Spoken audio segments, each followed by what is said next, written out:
Ashrama.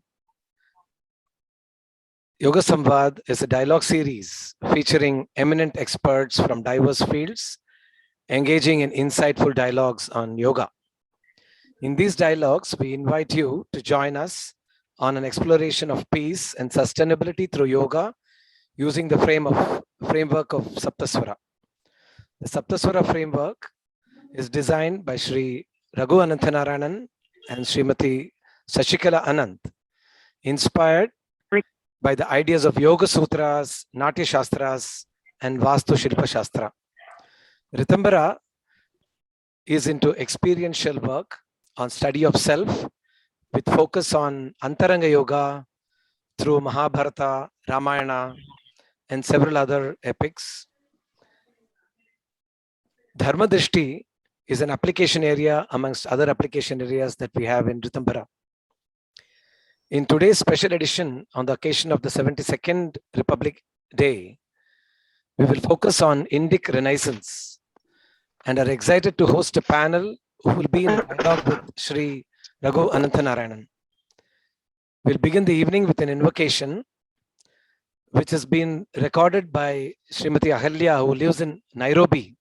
She's lovingly sent this recording so thoughtfully to us. Just we will stay in silence and listen to this lovely invocation.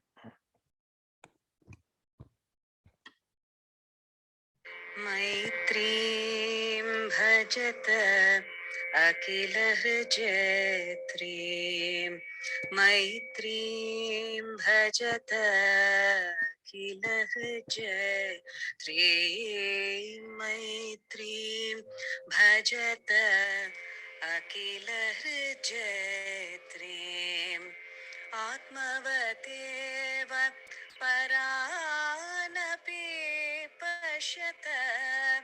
Atmavateva paranapi pashyata. Yuddham tyajata spardham tyajata. Yuddham tyajata spardham tyajata.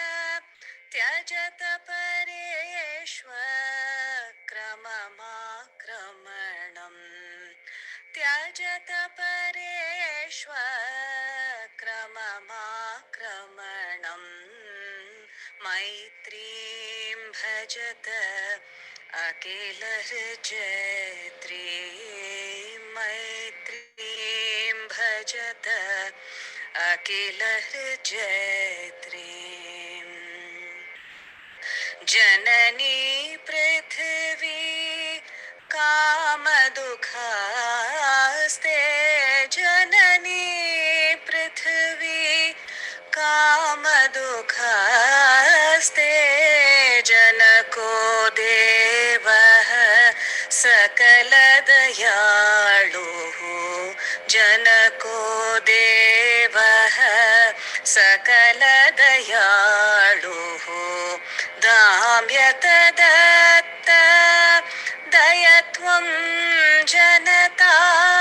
Damyata datta dayatvam janata. Shreyo bhuyat sakala jananam. Shreyo bhuyat sakala jananam. Shreyo bhuyat sakala jananam. Shreyo bhuyat sakala jananam. Shreyo bhuyat sakala jananam.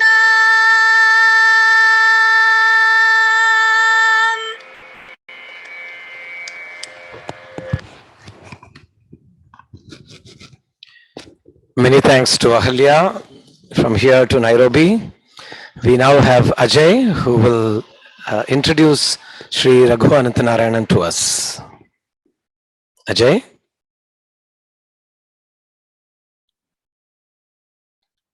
Thank you, RK. I guess for this audience, Raghu needs no introduction.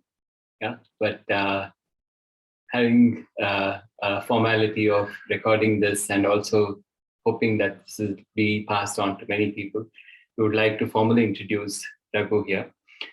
Sri Raghu Ananthanarayanan, fondly called as Raghu by all of us, is a co-founder of Ritambhara.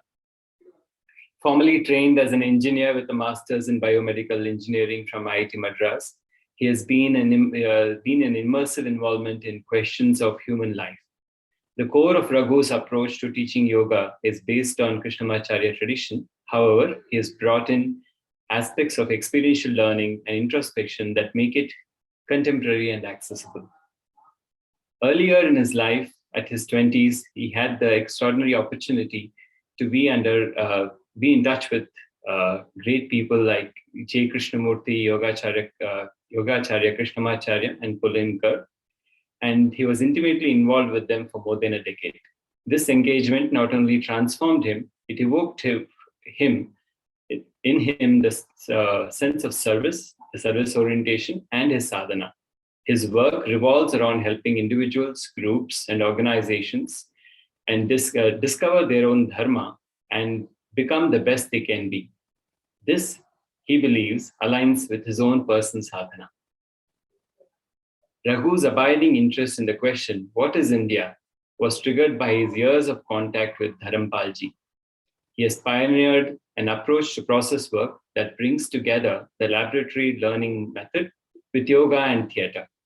He has been engaged with grassroots development work and has enabled the development of many crafts groups and a Tamil theatre group called Kudupatre.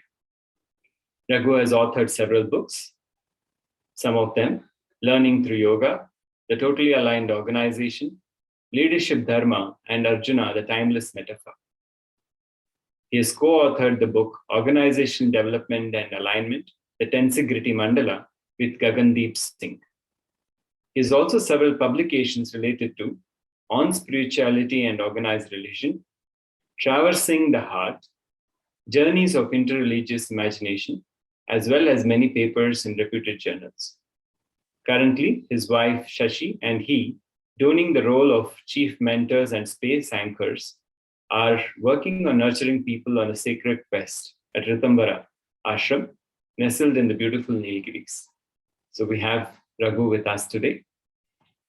Over to you, RK, for the further proceedings. Thank you, Ajay. That was a detailed introduction. Without much ado, I'd like to call Ankit to take this evening into the main subject, Indic Renaissance, and he will introduce the panel who will be discussing with Raghu. Yes. Of course, Ritambhara, no? Raghu is Ritambhara. So yeah, Ankit, thank you. Please go ahead. Yes, thank you, RK, and thank you, Ajay. I'm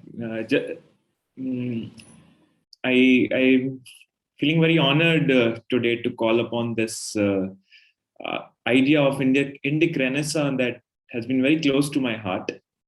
I grew up in a small town, Punjab, in a home where I would learn Mahabharata from my parents, the story of the Sikh gurus from my mother, and I would go into a school where I would learn all about sciences and mathematics and whatnot. I did grow up in a home feeling very divided. My school education was teaching me a different worldview compared to what was being practiced at my home, and those divisions like really took shape in me. Like it was literally within me, two different parts were growing on and flourishing. Right, I never felt the distinction, but I did feel something was different. And it took me a lot more, like, almost in my early 20s, I reached a point where I said, all that I've learned in my engineering degree, all that I've learned through my training isn't really helping me. I don't think it's helping the world as well. And that's when I went on a pursuit of understanding what does India mean? Where have we lost our tradition and heritage? And what can we do about it? I think all this pursuit over many years, more than a decade, led me to Ritambhara and Raghu, where we've anchored ourselves in Yoga Sutras, we've anchored ourselves in exploration of tradition and modernity. I love this space because we don't distinguish between old and new. We say, how can we integrate the two? And in the current context, for almost 2 years, prior to the pandemic times, for almost 2 years, we went on like a weekly exploration of this idea of decolonization. We realized that India before the British times was much different from what we received 70 years ago in our independence. So what changed? Where are we carrying that trauma in our body, and how can we heal through it? Those 2 years of weekly dialogues, very intense explorations, went into developing a framework which we call difficulty of being dharmic. And that framework, we were lucky enough to explore it with a group of 20 participants. Some of them are joining us today here. We explored them with 20 participants in a very experiential manner, very real in our bodies, and healed ourselves, our relationship with power, our relationship with our own identities, the issues around belonging, etc. And today we are here to share our own understanding of this process of decolonization, this understanding of what does Indian mean to us, how can we approach the world and our actions in a dharmic manner, what challenges do we face in this context, and how can we go about it. This is the whole idea of this. With this, I want to invite a few people who had shared our reflections. As you all know, there was a pre-read on the call by Sri Aurobindo. I believe many of us had filled the form and filled the reflections in there. Some of those are here in the call. So if you had read the paper and filled the reflections, I invite you to take maybe a minute or two to share it here. I can also call out some names, but maybe you want to come in voluntarily, please do.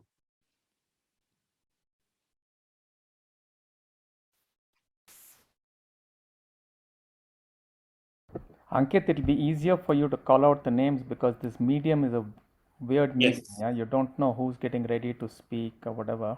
Yes, they can also raise hands. I'm checking in the participants list who all are here. I want to call Biren. Biren, welcome, friend. Biren is a very dear friend from a community who's leading a very beautiful program. So Biren, why don't you come in, introduce yourself and share your reflections, quick reflections. Hi, Ankit. Hi, Naveen. Hi, Raghu. Great to be here. Thank you. Yeah, thanks for organizing this. This really comes at a very good time, personally for me. And the moment I saw it, I thought I must try to attend it, though I'm currently down with COVID. But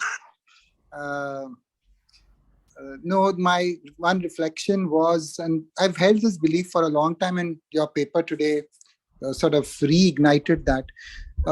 And for many of us in the development sector, in the facilitation space, in the leadership building space, I've held this view for some time, and now it gets reinforced that what really India needs today and the world needs more than ever before is actually a spiritual renaissance and a journey not external, but more and more journeys internal.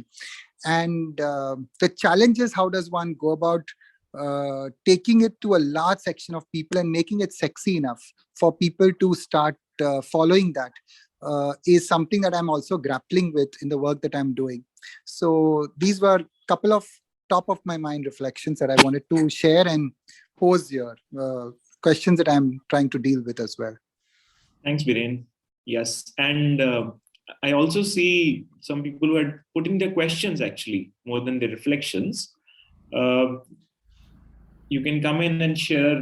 I see Simran Preet, my partner from Sanji Sikhya. If you also want to come in and just share your questions that you had put in there.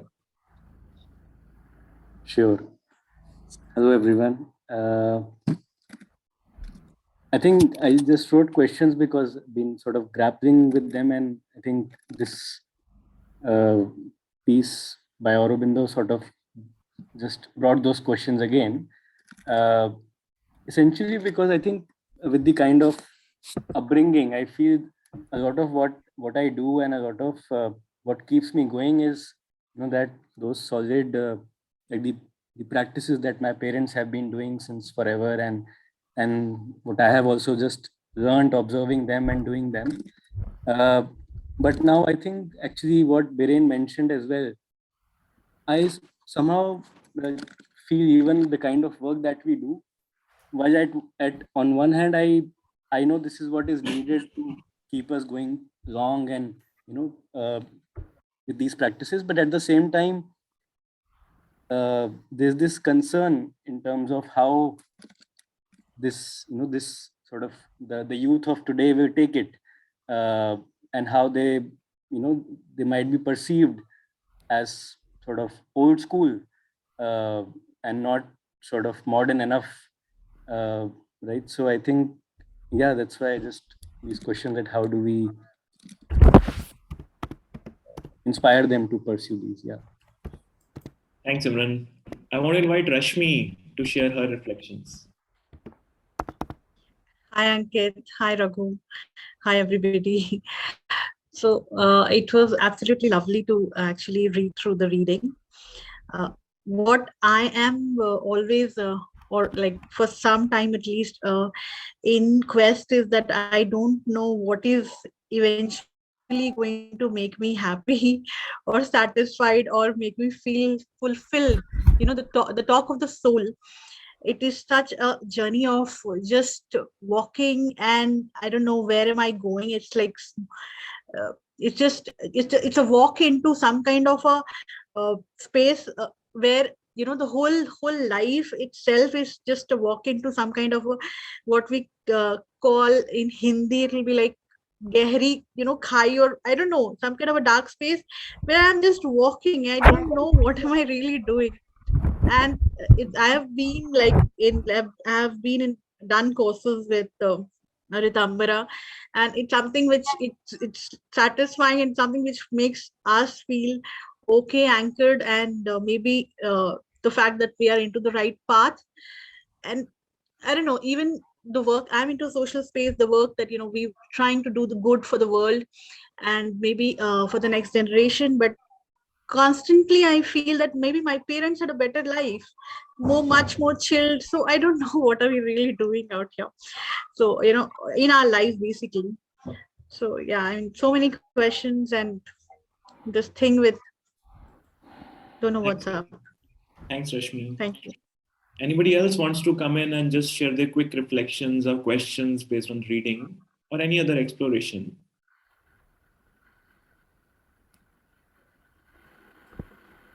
Can I share, Ankit? I'll just... Yes, please. Hi, Akanksha. Hi, Ankit. Hi, Raghu. Hi, everyone.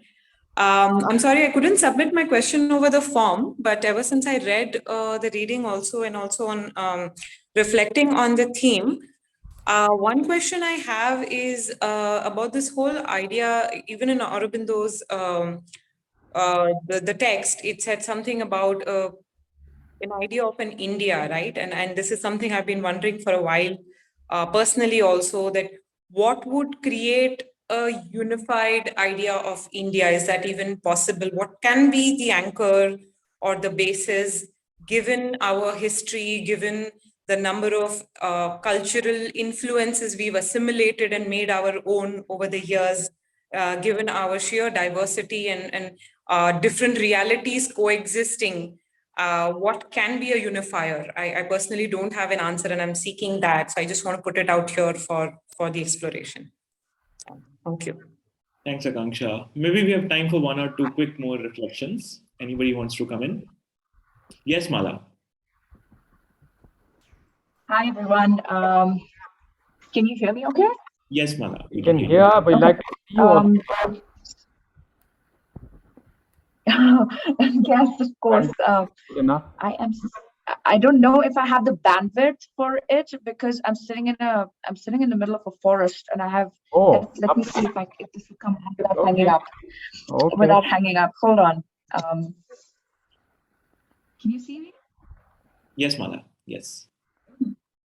Hi, everyone. Thank you for this space. I don't know if my reflections came through in the form. Maybe it didn't because I was trying to fill it up on my phone and didn't have the best network. But something that comes to mind as we are thinking about this spiritual awakening, of the collective, if I'm just looking at it at national India level, what parts of our identity do we want to keep, and what parts of our identity do we want to leave behind and move on? And that's a question that's very front and center, because I've been interacting with my my family members, and just given what's one of the latest events that occurred, which was the merging of the Amar Jawan Jyoti into the National War Museum, and there are family members who felt like they were being there was a crisis of the identity. So I imagine a spiritual awakening at a very at a mass level will perhaps cause that as well in many people. So how do we take everybody along as this to go on the spiritual journey or the spiritual awakening process that we're talking about? And I'm really delighted to be in this space. So thank you so much for having me and listening to me. Thank you, Malau. Vijay.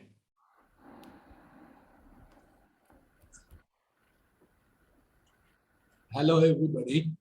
I just got the invite from somebody about 5 minutes back and have joined. I am a senior citizen, so I mean, amongst youngsters, all I have to tell you is that yeah, I'm also a senior citizen. See, I just quickly read after you announced that write-up, and there Sri Aurobindo says, Yogastha Kuru Karmani. So the point is, I never knew Sanskrit, though we mumbled some shlokas and so on and so forth during our early age. What I did was, after I retired or gave up my profession due to a severe sickness, I thought I should learn Sanskrit, because our whole world is based on that. Whole world meaning in India, okay, whatever we quote, we talk about. And last, say about 7 years, I've been learning Sanskrit. I've now started teaching also, because once you are there for 5-6 years, you learn it. I'm a South Indian, a Tamilian, so to that extent, the aksharas and all that is that much of a difficulty for me. But once you learn Sanskrit, you clearly understand what Kuru and Karmani and Yoga Saha means. No? So you get into the original point of what they are trying to say, whether it is somebody said yoga and Patanjali sutras or whatever it is. So my brief point is to learn about our civilization, our culture. Please try to learn Sanskrit, okay? And there are a lot of media available now. It's all online, which they teach free Sanskrit for free.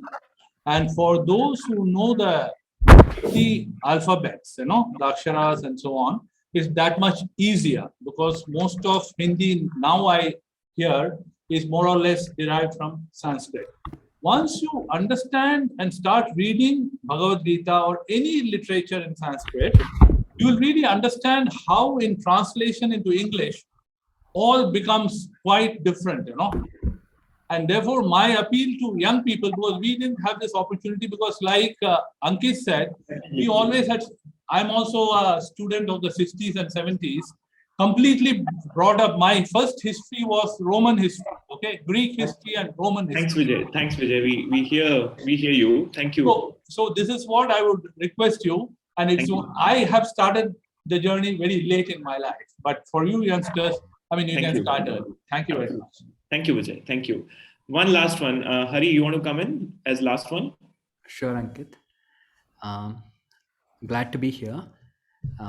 I found the article to be very inspiring and evocative. But the reflection and the question I'm staying with from it is from what is being shared towards the end, where he lists the first object, which is that we need to insist on spiritual change as the first necessity. And what that kind of provoked in me was a certain realization of a current context where many ideas in the spiritual realm are being extracted and being spread without the sanctity or the sacredness associated with it, and which in turn becomes an object of capitalistic aggrandizement and things like that. So I'm just staying with the question of how do we, or how do I discover a freer mind to receive and be a patram, and as well as how do we engage in taking those steps to engage with this heritage and the legacy. Thank you, Hari. Thank you. Over to you, Raghu, for your thoughts, and then we'll open up for a dialogue. Yeah, okay. Yeah, thank you. Very interesting questions, and yeah, all the questions take me back to where I started. And I was just thinking about one of the first things that Sashi and I started was trying to do something called rediscovering India. Yeah, we had just been listening to Dharampalji, and we kind of realized how much of wrong ideas about my country I had been stuffed with. Yeah, and what is the real history, in a sense, that is not being taught, not being shared. And there were a couple of questions that Dharampalji asked, which I think are very, very critical for all of us to look at. The first question he asked was, if we grant that because you're Indian, you're backward, can you lobotomize your brain and put an American brain and put it there and be human? Maybe now you can do it, you can put a chip, something might happen, I don't know. But at least in 1970, that was not possible. Yeah, the second question he asked was, how are you going to make India a great country? Are you going to do it by running behind the tails of the West? Right, so that made a few of us, there's a very interesting organization called People's Patriotic Science and Technology that got triggered by Dharampalji's work and by Dr. Seshadri's work and all that. Sashi and I were very much part of it. So there was a whole process of, in a sense, rediscovering the country. Now, to start with, we have to look at why is it necessary for somebody like me to rediscover India? Okay, that's a very critical question to ask, because then obviously what I've been given has not been very healthy stuff. Okay, so going into this has been, in a sense, a long-term thing for me, and it's not that I'm very much wiser and I know what is India. I'm just going to place a few ideas in front of you people. See, the first thing that strikes me when I'm reading stuff, I've been reading a lot of stuff on Native American literature, the Maoris, what's happened to Australia, a number of these places which have got colonized. And the first thing that strikes me is India is a half-baked country. Yeah, we were never fully colonized, nor are we not colonized, in the sense that most of these countries we're talking about have become settler colonies. So the native populations there have been completely marginalized, their lands have been completely taken over, they have no rights in their land. India is a very peculiar country. Yeah, we've been half colonized. So there are large parts of India which are not really colonized in that sense, but we are mind colonized heavily. That's what Ankit was talking about. And it's sad for me that what I was talking about 50 years back is something Ankit has to talk about today. Yeah, and we are children of two dominant cultures, and now it's getting a little more complicated. Yeah, so that is something we really have to start understanding and looking at. Now, what it means is that there are some parts of us which are colonized and some parts of us which are not colonized, and this creates a huge problem. It's 1930. So then there is this question, what parts of my identity do I carry forward and what do I not? I cannot do anything. I cannot lobotomize my identity. So what this has done is, it has left us with a peculiar combination of pride and hate. So that's the children of two cultures thing that I've been left with. So if I look at myself through my upbringing, through a real understanding of my tradition, there are lots of things to be proud about. There are lots of things that I'm ashamed of. But I can deal with them in a certain way. Yeah. For example, I can deal with them through trying to explore the idea of dharma. And we'll come to why this is an important word. But there's another part of me which has been very much, science and Western ideas, and as though only what is said by America or the West or something is true. And if I then look at India from those eyes, right, I can only look at myself with shame, right? And it took me a lot of time to say, look, if I really want to transform, I cannot transform that which is in me, which I don't like, by sitting on shame. I can only transform it by sitting on pride. I can transform what is ugly through anchoring in beauty. I can't transform what is ugly by sitting on hate. Right? So we need to understand why this has come about and own up to this honestly, because we are a defeated nation. We can't run away from it. A lot of people try to run away from this.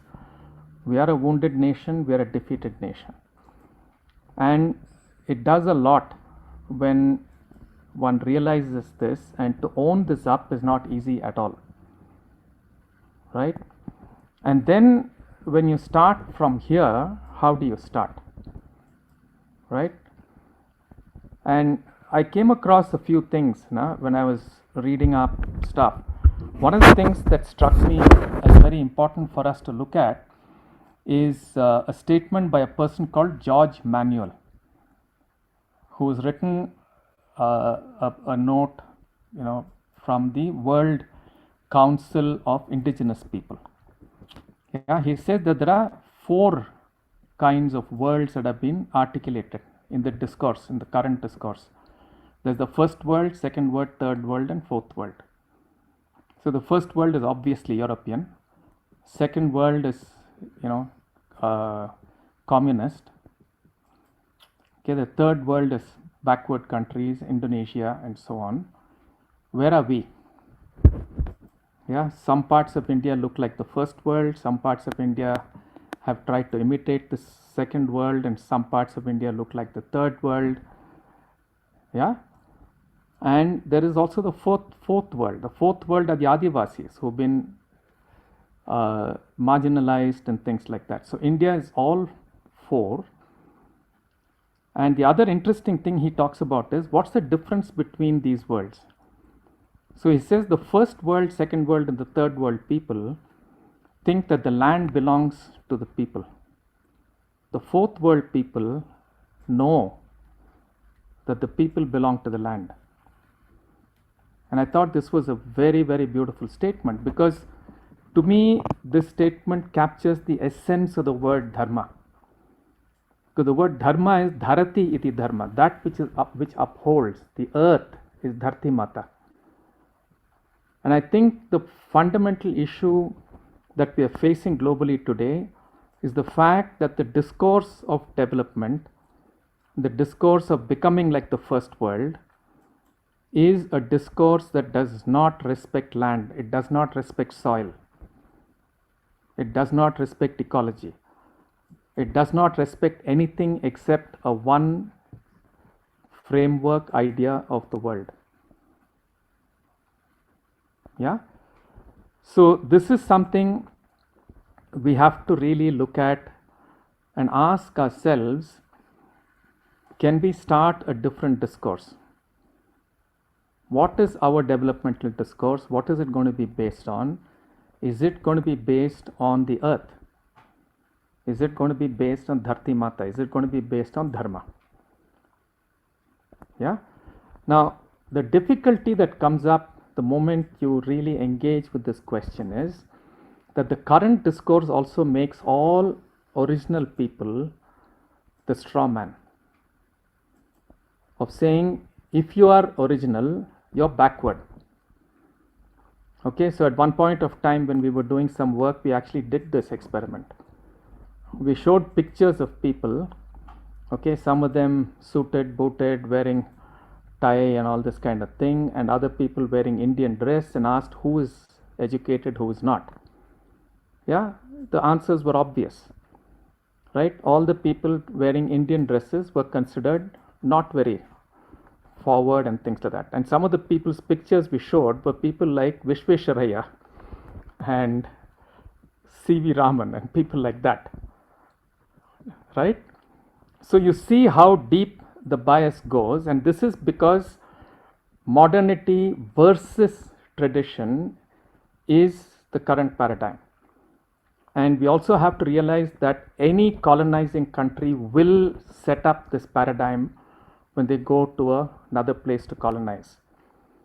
They can't make you work with them and appreciate them and look askance when they're being violent if they don't make you feel that being an original inhabitant, being with the tradition, is something to be ashamed of.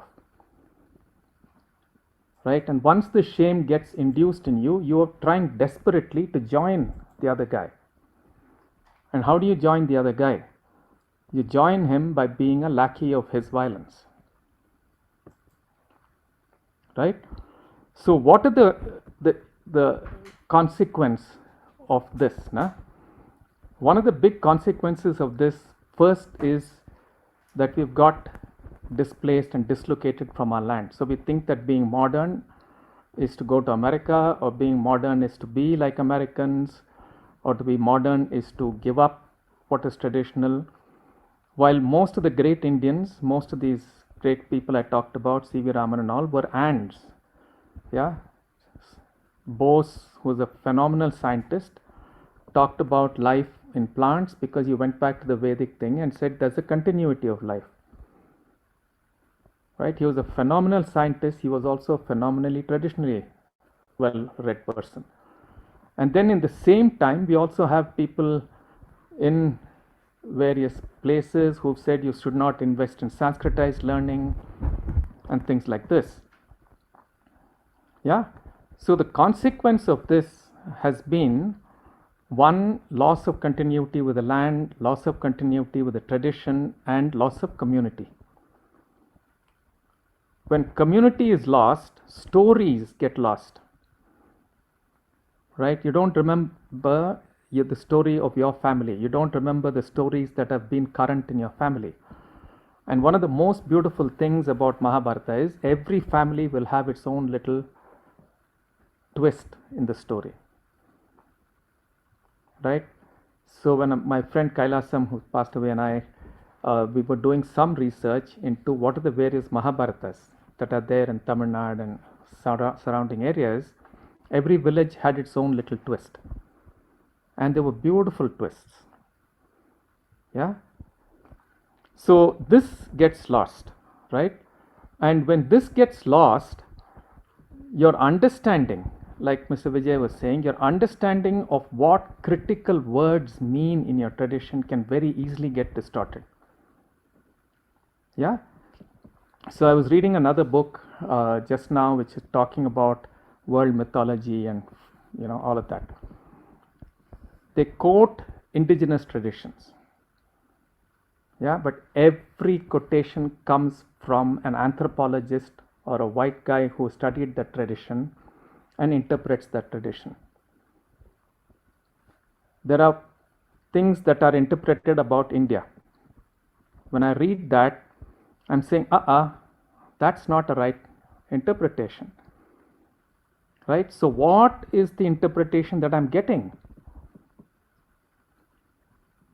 Yeah, so even though there is this statement about some indigenous wisdom, this is a sanctified, lactified version. It's not the brown or the red version. Yeah? So these are all things for us to look at. And when communities get lost, there's a certain web of trust that we have which gets lost. And this is extremely useful for people who colonize. It's extremely useful for commerce. Because the moment your sense of security in a community gets lost, you will run after money. Because that's the only security possible. You start emphasizing the idea of an individual rights. And today's discourse very rarely talks about responsibilities first.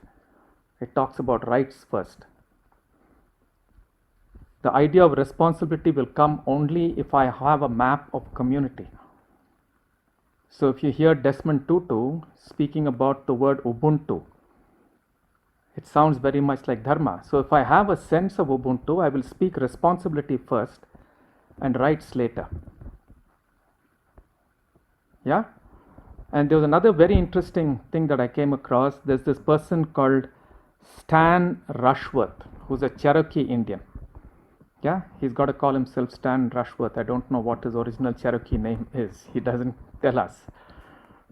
Right? His father tried to assimilate with the American settlers. He couldn't, so he came back, re-established his old way of life and things like that. And he talks about something that was heartrending. Yeah, he's from California. He says that the West Coast Indians were reduced by 98% within one generation. Yeah, and then he says that, yeah, he's talking to some white guys. He says, you reduced us to 98% because you wanted to take. Yeah, you cut the forests, you did all kinds of things, and you came to take gold. Right? And now you find that your way of life is threatening you and threatening the whole earth and threatening the human species. And you want to come and learn our ways from us today. And you want to take from us our ways of life. It will never work. Because if you don't have an understanding of relationships, if you don't have an understanding of how to care for that which gives you food, what will you take of my learning? Yeah, so we are at that cusp now. Many of us in India still have the thread left. But we've been induced with a shame of saying, this is who I am. I may not be doing everything right, but I'm going to learn from myself. I will assimilate whatever it is on my terms, and I will assert who I am. Right? And understanding India in a content form like they do in the West is not possible. It's not possible to understand any country the way it is, because they present to you a grand narrative which is actually fully false. Yeah. The core of India has always been dialogue. Okay, so if you go back into the history, the dialogues stopped at different points of time. The last big dialogue happened in the 11th century with Harshavardhana, where people from different places, from different matas. Mata doesn't mean religion, just means points of view, came together. That was an unresolved dialogue. But that was not the last, that was the biggest. After that, there have been smaller dialogues tried. Ours has always been a country of dialogue. The worst thing we are internalizing today is the logic of the binary. Yeah, I was reading another paper which looks at some Rajasthani women, some sadhvis and sadhus who are giving their own stories, saying this is what it means to be a sadhu. Yeah, and there is this person who is writing about it, obviously a white person, saying we are contrasting what these people say with what the Brahminical religion says. I don't know what's the Brahminical religion. All the people who wrote the Vedas were not Brahmins. Veda Vyasa was not a Brahmin. So what do these people mean by using these kind of binary terms? This dialogue between Shamana, which is the ascetic tradition, and the householder tradition is as old as the Mahabharata. The most beautiful story in the Mahabharata is the Vyadhagita about Kaushika, who's a yogi who goes and he has to learn from this person who's a butcher. And this whole dialogue between, is it, home householder who's important or the other, and there's a whole dialogue that is there, right? You break this dialogue with a binary statement about these two, and you haven't asked the practitioners whether they feel this binary or not. You impose this binary, and that becomes knowledge. And then Indians who want to learn about India read these papers and then interpret India. Okay, so these are the challenges in front of us, and this is not going to be the last of these dialogues. So that's my reflection. Thank you, Raghu. And I invite any of you to come forward and share what's getting evoked for you, what questions are coming up for you, what personal stories are coming up for you. We have around 30 minutes or so to engage in mutual sharing and dialogue, and then we'll decide how to take it forward from there.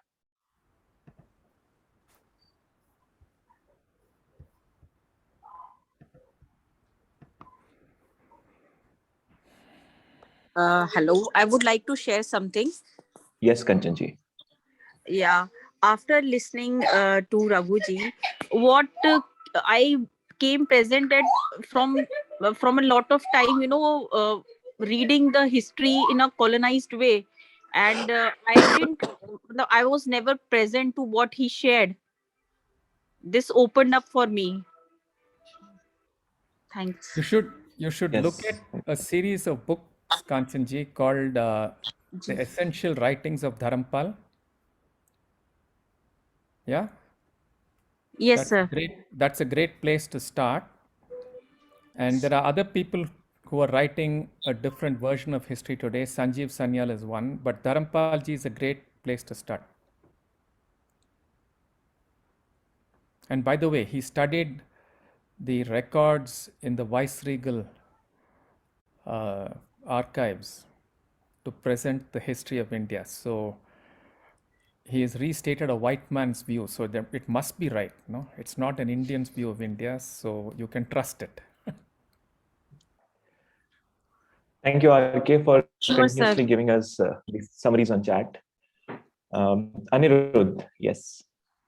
Yeah, hi. Yeah, thanks a lot for sharing the really interesting perspective. For the last 3-4 months, I've been musing around these ideas, and one thing that really struck out was the whole binary, right? Like the whole West has this concept of binarizing everything.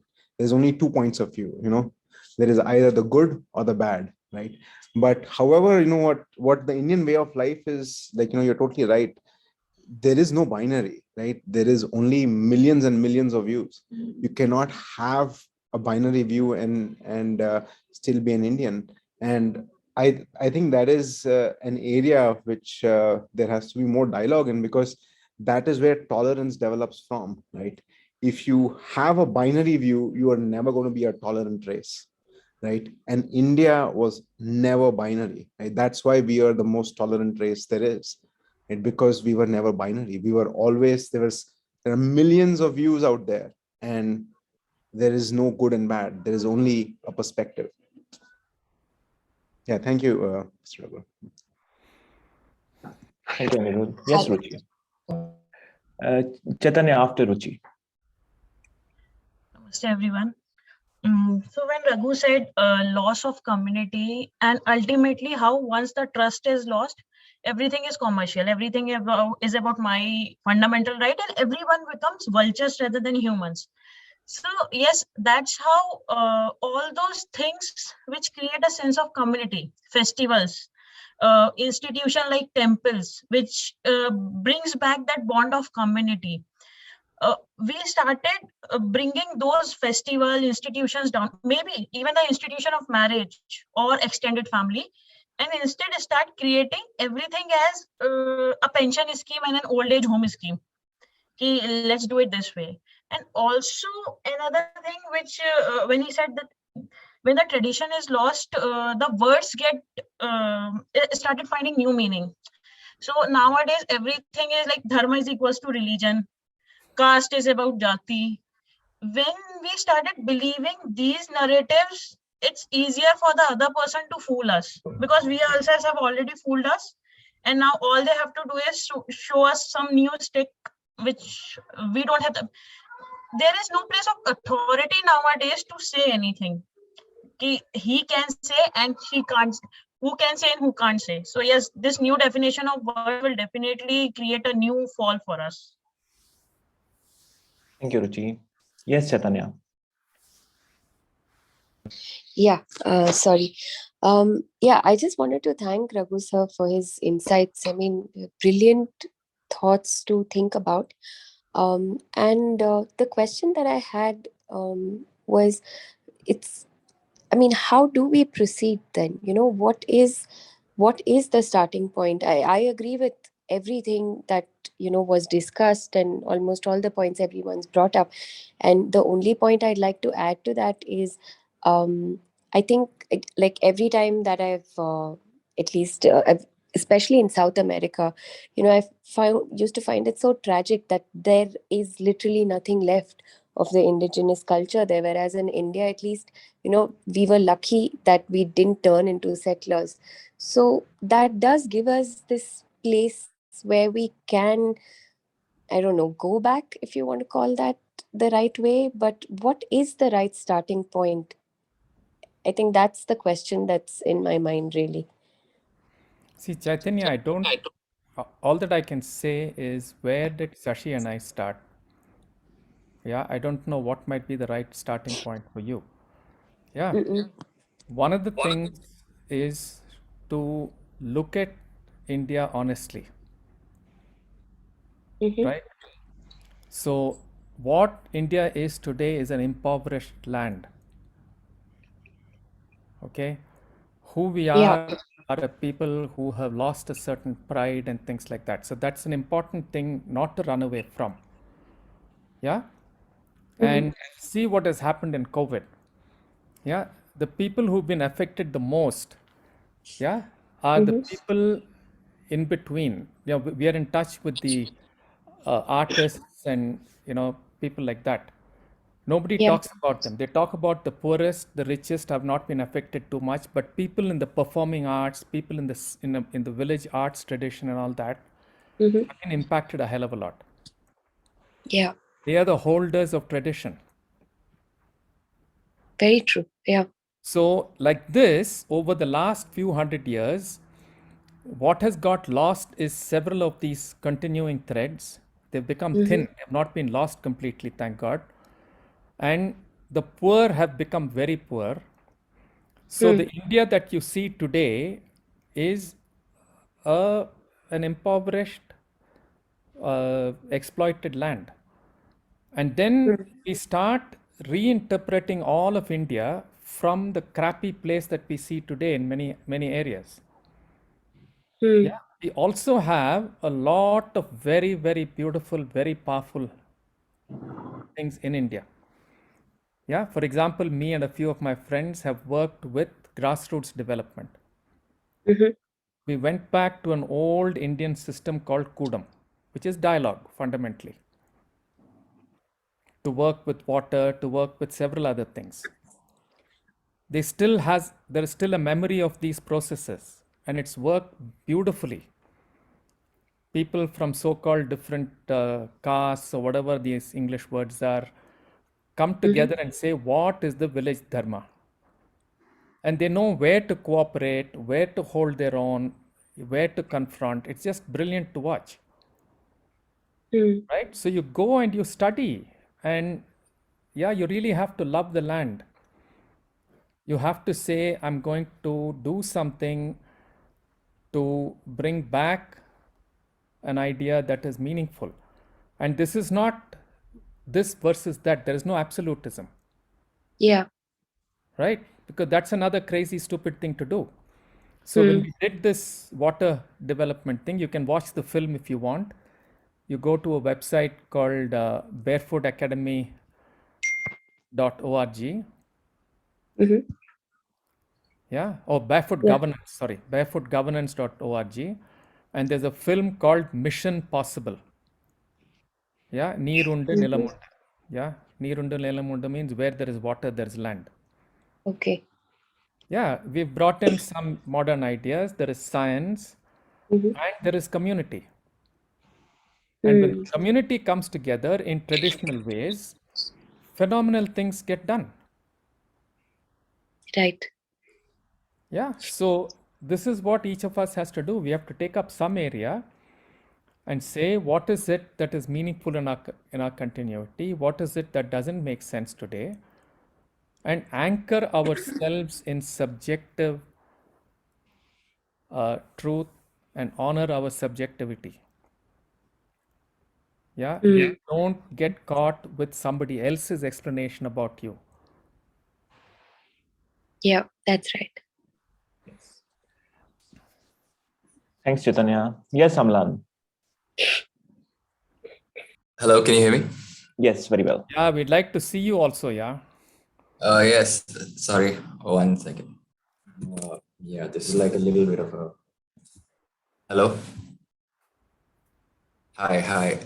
Thank you so much, Raghu sir, for the wonderful ideas. They really got me thinking about different kinds of ways that we can approach the Indic idea. But I also was thinking about this concept that I read in this book once about how there's basically 3 types of cultures. One is the sensate, one is ideational, and one is idealistic. And that basically talks about how in the culture of the sensates, it's completely focused on Epicureanism, on material world, on material comforts, luxuries, pleasures, etc. On the ideational culture, the ideational culture was focused on spirituality, on realms of the religion, and how, like, if you focus on one end or the other, it counterbalances the other aspect of life. Like, if you focus too much on materiality, you lose sense of the higher purpose. If you focus too much on religion and on spirituality, you lose touch with your material reality, and you kind of go into the realms of the irrational as well.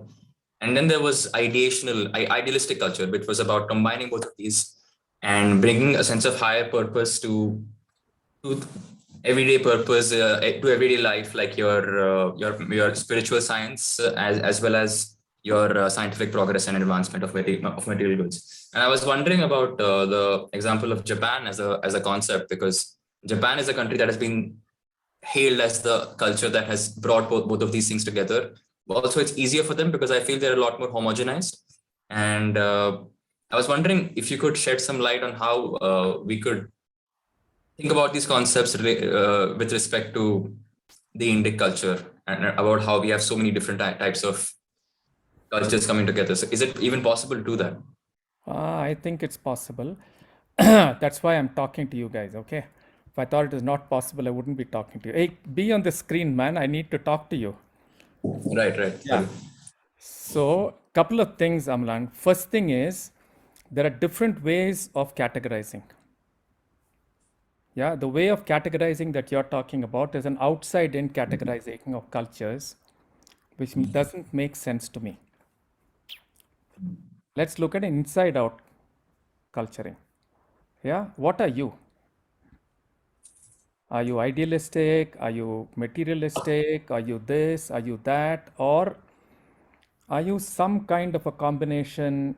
Something pulls you here, something pulls you there. What are you? I would say I'm... Categorize yourself like this, idealistic, this, romantic, whatever. I wouldn't categorize myself. I wouldn't categorize myself like that. Right?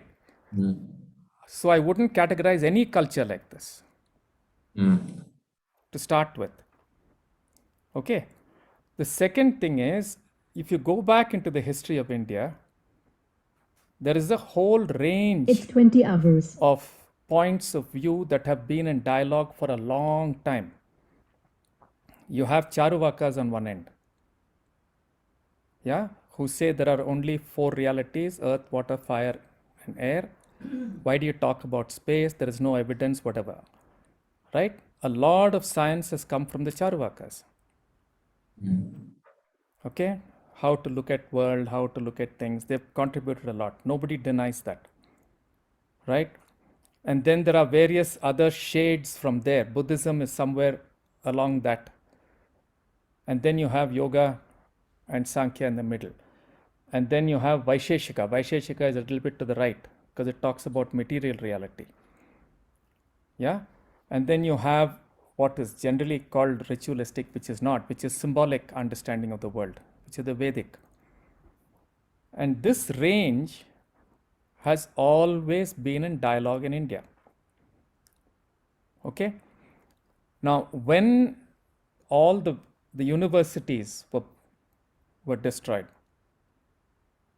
certain spaces of high scholarly dialogue between these got lost.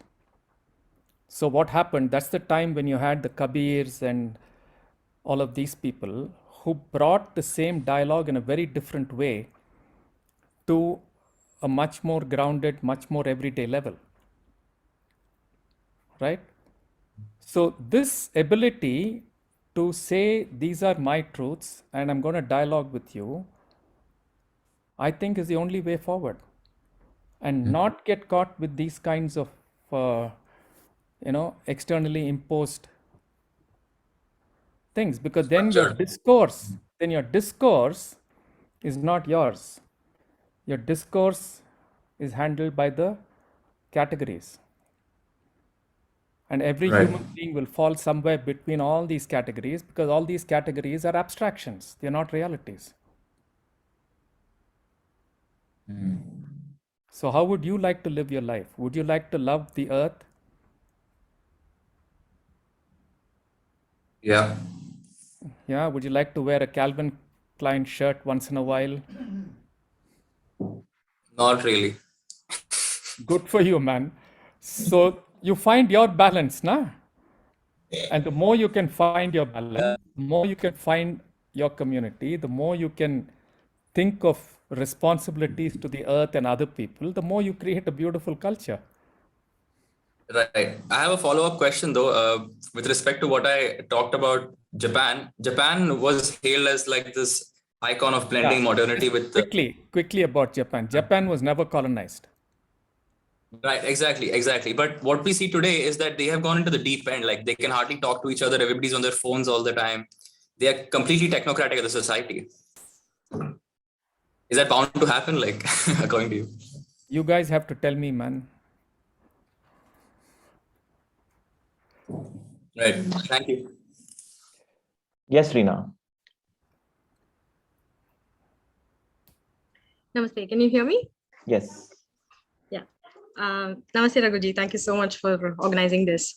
I want to start with saying that the two ideas of Bharat that you spoke about is something that I totally can relate to. One of pride and another of hate, you said, although hate is not something that I probably have, maybe shame. But to my mind, decolonizing is the first step. And what you said on anchoring this to like joy and a place of pride is the pursuit that we should go and the direction that we should go. So with that sort of context, when I read the passage that was given as a pre-read, one line that struck me was, India can no longer fulfill herself on lines that are too narrow for the great steps she has to take, for the future. So it just left me a little bit, confused, or how should I take this? Because I'm guessing it's probably contextual to what Sri Aurobindo saw, around him that was happening. But at the same time, we are saying that there is so much merit in the traditional ways of life, in the indigenous ways of life. And we know that modernity and postmodernism is also, taking us in a downward spiral. So what is it that today, in today's context, that we need to shed in terms of the narrow ways that Aurobindo is pointing out to? Or I don't know if there is an alternate way to sort of reflect this in today's context. That's my question. It's a big question, Reena. So the simple first step is the idea of an individual is a false statement. There is no such thing as an individual. Yeah, you won't be sitting here if there wasn't for the Big Bang or whatever the scientists say. You wouldn't be here if the universe is not there. You wouldn't be here if the stars are not where it is. The sun is doing its work and some guy is making his food to feed you and so on and so forth, right? From the bed you sleep on to the toothbrush you use in the morning, you're completely interdependent on everybody in the world. Now, if I push that idea of you as an interdependent whole very seriously, capitalism will break down, commercialism will break down, consumerism will break down. Yeah. There's a huge vested interest in keeping this idea of an individual with rights, with property rights and so on going. Right. Yeah, the entire colonizing idea is built on this. Yep. Okay, if you go back in history, it started with defining wasteland, defining who can own land and property, and John Locke and all of these people, and edicts that came from the Pope that said that if something is not Christian land, it can be taken. Right? So huge amount of violation happened because of that. Right? And this idea of property and this idea of individual holding and all of these things are myths. Right? And those are the myths that are destroying the world today. Right. Right? So how do we, each of us, manage this?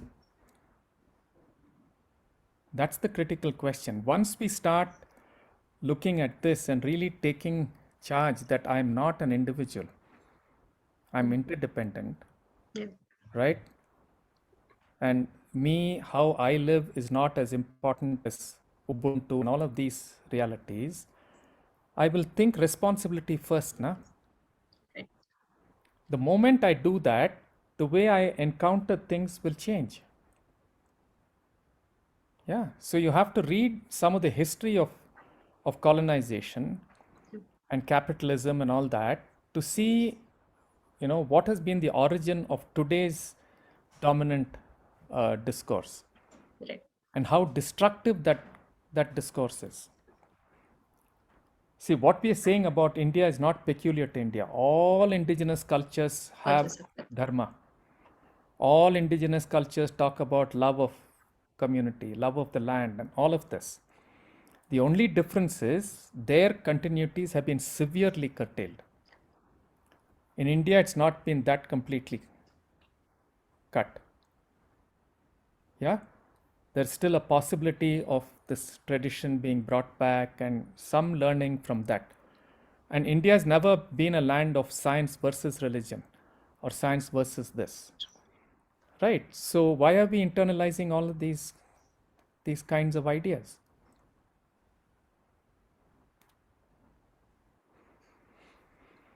Yeah? Yes, Anirudh. Yeah, thanks a lot for that amazing answer. So I have a follow-up question for this, Mr. Raghu. So in terms of like when you say how do I take this information? Can you give an example in your everyday life? How do I implement a small change to basically make this real for me? Right? How do I, what do I do on a daily basis? Like, it could be like one habit or something that I can pick up, which will actually change my perspective, right? Because right now all of this information is just conceptual, right? But unless I'm able to apply this in my everyday life, if I'm able to bring about change within me, and then I can change the community, right? But so do you have any examples that will help me bring about change in my life? two things. Yeah, one, come and join our programs, because this is not something I can tell you in 2 minutes, because we struggle with it. Not that we have answers, Anirudh. Right, of course. These are things that one struggles with. Okay, so I'm not going to give you any answer. Sure. One of the most powerful things that I have found is there is a very simple meaning to the word dharma. Okay. The meaning of the word dharma is, can I do something that enlivens me, enlivens my immediate context, and enlivens the world simultaneously. The word simultaneous is important. Right. Yeah. So if I can start looking at choices that I make from this lens. Right. Okay. Yeah. So you weigh your situation, na? What will enliven you? Right. What will enliven your immediate context, and what will enliven the world? Interesting. Right? Right. So you can apply this in many ways, no? True. Take any choice you have to make and balance these three. You may not always be able to find the right balance. There is no absolutist answer. Exactly. Juggle with it. If you've screwed up, feel bad. Right. Think about it. Next time you'll do better. Right. Makes sense. So always remember dharma then. That's what it means. That's all. Right. It's so simple yet so deep. Thank you so much. Absolutely. Yeah. I'm going to call Rashmi first, and then Akanksha, and then Chaitanya. Yeah. And these are last three, because we'll be closing at 8:20. So Rashmi, Akanksha, and then Chaitanya. Okay, we have Raghu as well. Raghu, Rachmala. Sure. Last four. Yeah. Okay. So quickly, just wanted to share that now the whole education has been like our education has been about individualism. Like we were pushed to do better first in the class. It's now we are at 40. I'm learning to kind of do it different way. So it's like an unlearning that I need to do. Yeah. And also what can I do for my children? I mean, how do I? You have to balance it, Rashmi. Tell them to come third and fourth, not to rush for the first. Yeah, help them to play, teach music. Yeah. Yeah. Right. Thank you.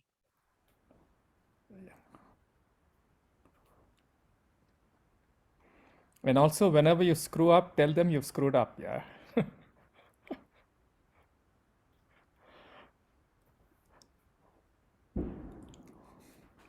That response, sorry, Raghu, you're still saying something? Yes, Akanksha. I was saying that response is useful for me as well. I had the same question for my kid, but I have another question in continuation of the earlier thread where you said as a path forward to go back to some which in Akanksha, how we've taken on some of these Akanksha, ideas. maybe you can turn off Yes? your video because your voice is muffled up. Okay. Is this better? Yes, much better. Much better. Yes. Okay. Thanks. I was saying in the process of going back to what our practices, communities, ways of living were, and in going back to these texts, one thing I struggle with is how to question some of the oppression that has come in or crept into these traditional institutions. Like when I say I'm very fond, for instance, I'm very fond of my extended family. At the same time, I do see a lot of power struggle. I see people not recognizing or respecting enough each individual, and that I'm seeing has come in. And my sense is that it is some form of a corruption of what the original idea was of an institution, say of marriage, of communities, where there. My intuition and what I've read, some of the things I've read is that the basis was respect. So, and that has been lost somewhere along the way. So what is a good space to start questioning this? Even as a woman, for instance, who's been at the, who's been a part of patriarchy, both internalized and experienced outside, and to question some of these things. what's a good way to embark upon this exploration while also looking at what the original ethos was? Like, I'm a little lost on that front right now. Yeah, all big, important, interesting questions. We'll just give you some, quick Sure, suggestions. sure, sure. Akansha, I recognize there's a that. difference. No, there's a difference between the form and the principle. Right. Hmm. Okay.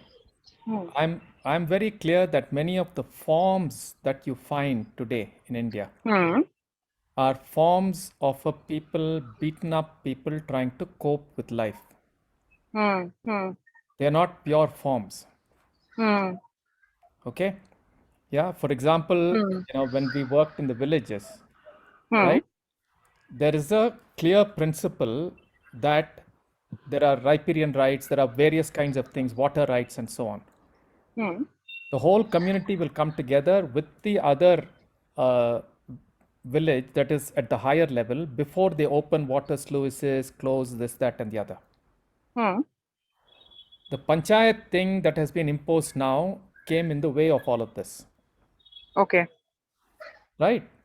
But there were some people in the village who remembered the old thing and had a dialogue with rich people who were advantaged by the new ways. Right. And they all said this cannot be the way we live. And they went back to an older way of deciding distribution of water. So we have to take some of the principles and see how to apply it. Okay. Right. Now, familial situations are difficult because there are so many other pulls and pushes and so on. Right. So you have to make a choice. Where do you engage? Where do you disengage? What forms of community do you create? Right. And so on. Yeah. And yes, see what best you can do today. Sure. Yeah. Yeah. Recreating the form is where a lot of the problems come. Right. Trying Yes. to recreate an old form will create problems because the new is evolving, emerging. You have to understand the principle and rediscover the form. That makes sense. Yes. Dharma is a principle. Yeah. Yeah. Right. Yes. Thank you for that. Thank you. That's an opening for me to explore. Thanks. Raghu Rachamala has a question. I thought, okay. 828. Chaitanya?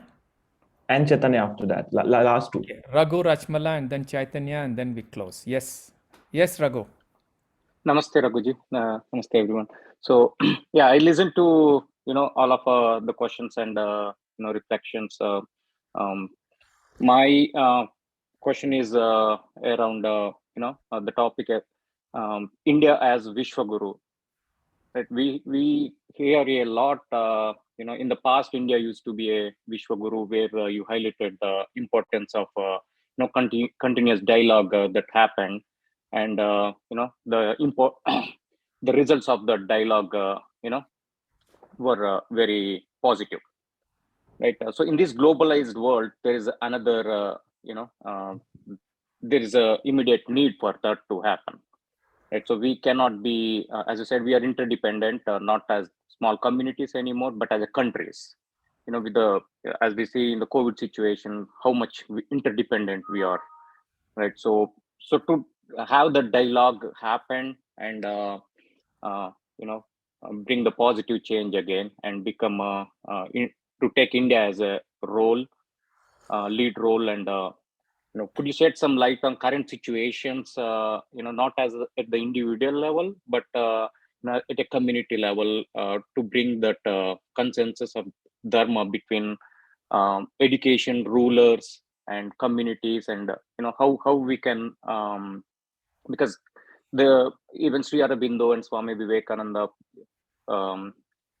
highlighted the importance of youth to take it forward, to bring the positive change. But for the youth to understand, as you said, most of the information is lost. Whatever the books we read are coming from the Western authors. Yeah. Right. So could you shed some light, for the youth, what is your message? And, we cannot avoid our education. We cannot, avoid whatever the current reality is. So what is the way forward for youth of, current generation? See, Raghu, the only thing that, I can go back to is what Gandhi said, na? That change starts with us. Be the change you want to see. That's still an extremely powerful, meaningful message, right? The second is that many of these forums, the Zoom and this and that, have started a possibility, right? Without this, I'm only stuck in a discourse where there are very few people who will listen to my discourse and who'll have a similar discourse. Now we can create, let's say, the 40, 50 people who've come together. We can share some other discourse about ourselves and about the world. The more we have these kinds of groups getting created, where the discourse is not, what is going to make you successful, when are you going to get your next Benz car, and right, that's the dominant dialogue. Yeah. If you start other communities with a different dialogue, which give you a different sense of what it means to be successful and so on and so forth, maybe those are the places where change can start. Right, and there are already places like that. Now, there's this service space that Nipun Mehta has created. It's a very powerful forum, right? I'm sure there are a number of other forums like this where there is some possibility of a whole different way of engaging. And that is not, limited to one country or this or that. No, that's limited to a cross section of people who are thinking in a certain way. That is where there is hope.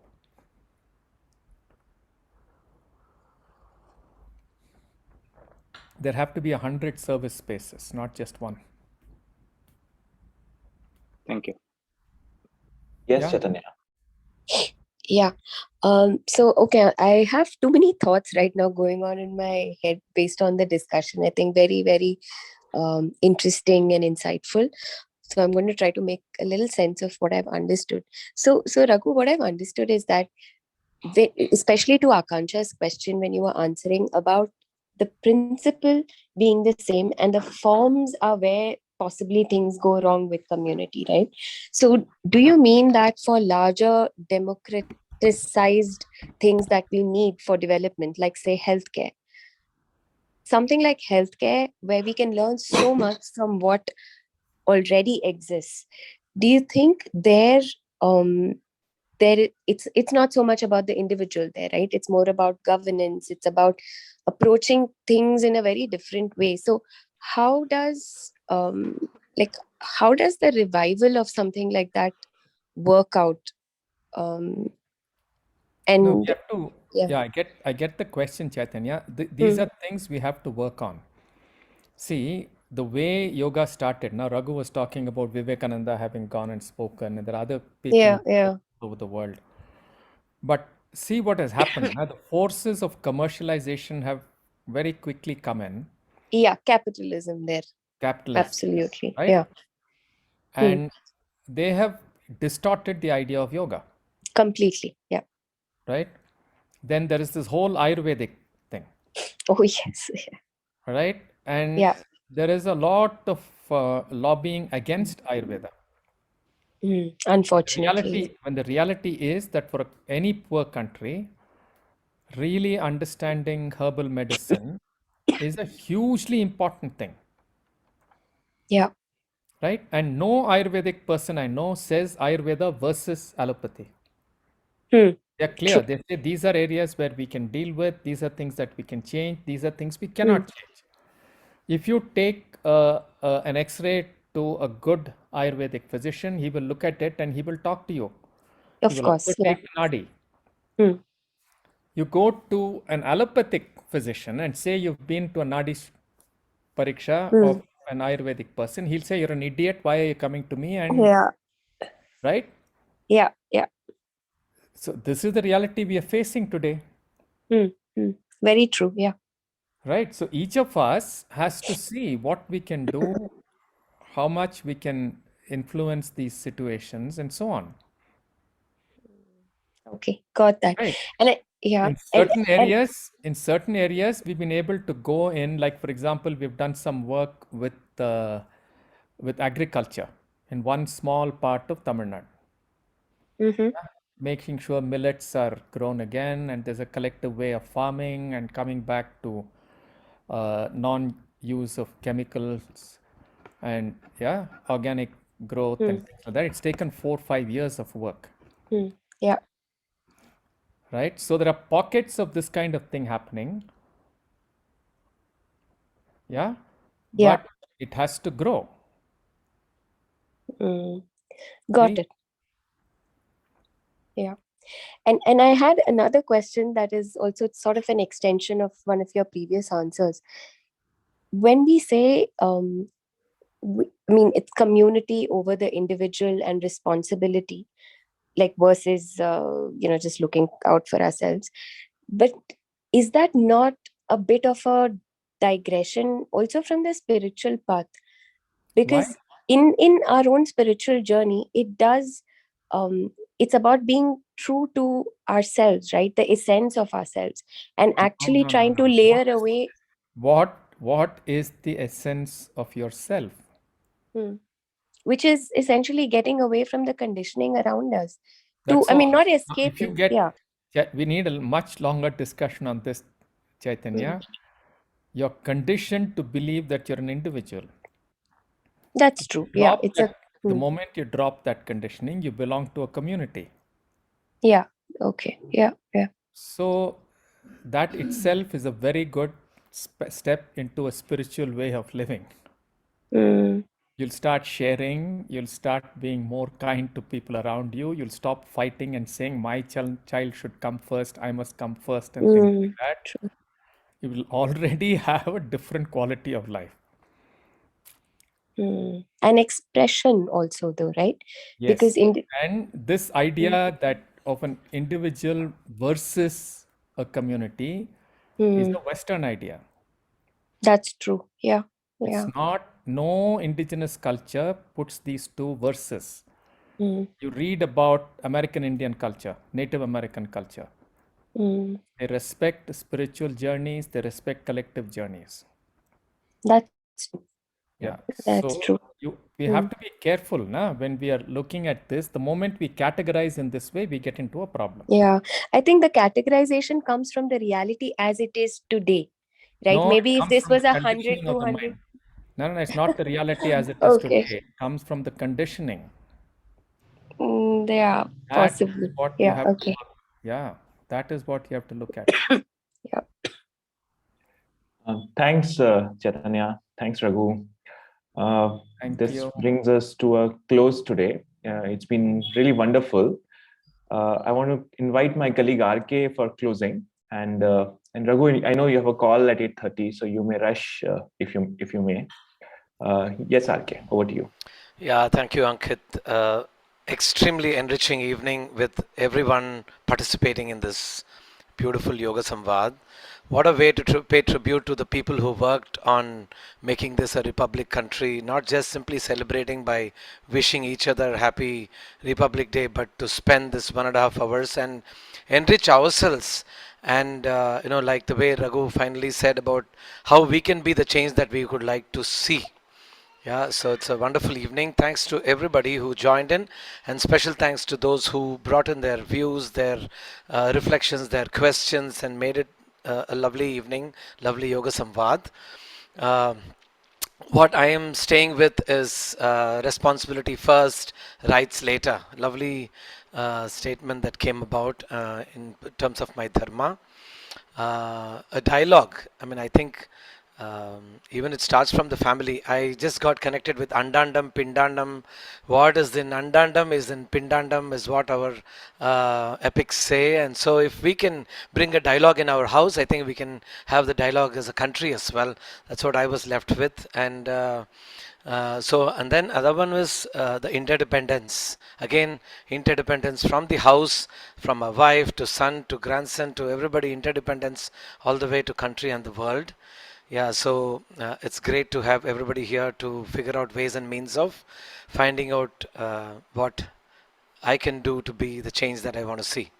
Thank you very much. We'll just chant 3 ohms on mute. I will chant here, and then everybody can be on mute and chant 3 ohms, and we'll end this lovely Yoga Samvad. Before I go to chanting the ohms, I'm just going to send you a link which is on our LMS, which is the Yoga Samvad chapter of in our LMS. You can register into it and also get access to this and the past recordings of Yoga Samvad.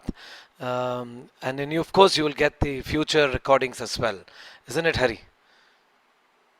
That's right. We'll be Super. uploading all Yeah. the Samvads. Yeah, thank you, Hari, for this, and I'm sending this to you. I'll take a minute to close so that you can copy it and save it somewhere.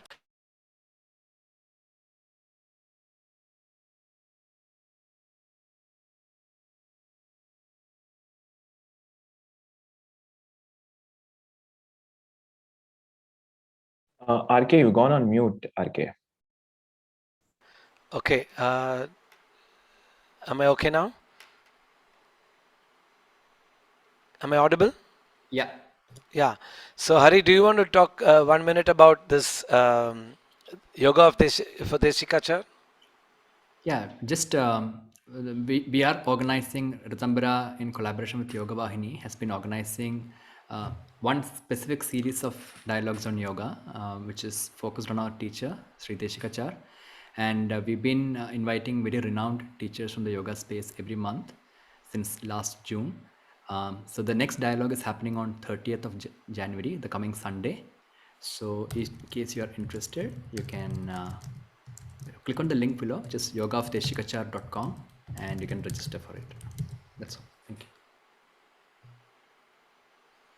Thank you very much. We'll chant 3 ohms and end this Yoga Samvad. Looking forward to having you all once again in our future editions of Yoga Samvad on various topics and peace and sustainability.